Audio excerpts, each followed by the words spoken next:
Hello everyone, আসসালামু আলাইকুম। আপনারা সবাই কেমন আছেন? মিনা কুকস কিচেন চ্যানেলে আপনাদের সবাইকে স্বাগত।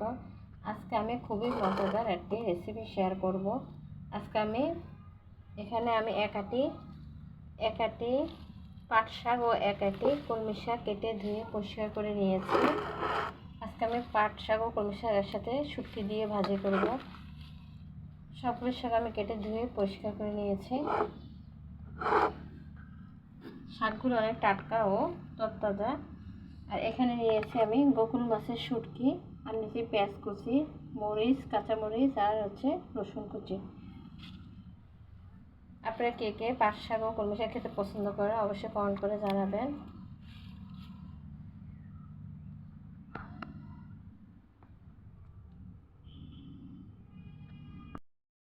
পাট শাক আর কলমি শাক আমি চুলার মধ্যে গ্যাস চুলাতে বসিয়ে দিয়েছি। এখন দিয়ে দিচ্ছি হাফ চামচ পরিমাণ লবণ, যদি আবার পরে লাগে পরে দিয়ে কিছুটা, আর সামান্য পরিমাণ লবণ দিয়ে দিচ্ছি।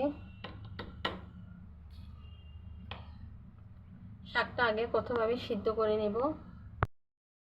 1 কাপ পরিমাণ পানি দিয়ে দিচ্ছি ভালো মতো শাকটা সিদ্ধ হওয়ার জন্য। এখন একটা ঢাকনা দিয়ে দেব, দিয়ে দিচ্ছি। শাকটা আমি এখন নেড়ে দিচ্ছি।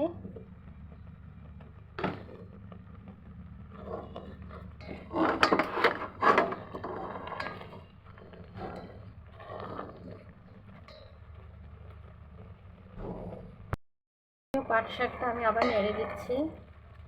এভাবে 4-5 রকমের অথবা 2-3 রকমের শাক একসাথে ভাজি করলে খেতে অনেক মজা লাগে। আপনারা বাসায় এভাবে দেখবেন কেমন লাগে খেতে।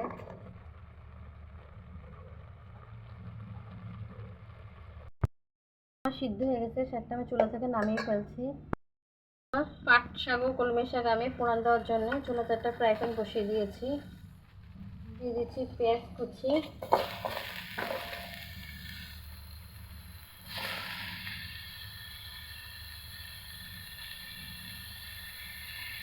রসুন কুচি, মরিচ আর শুটকি সব একটা প্যানে দিয়ে দিচ্ছি ফোড়ন দেওয়ার জন্য।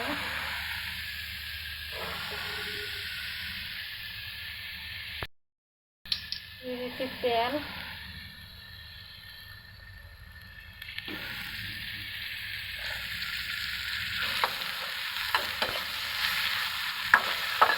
পেঁয়াজ, মরিচ, শুটকি সব কিছু আমি ভেজে নেব।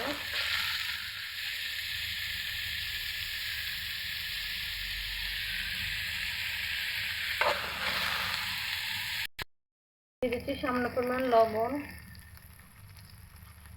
আর দিয়ে দিচ্ছি হাফ চামচ রসুন পেস্ট।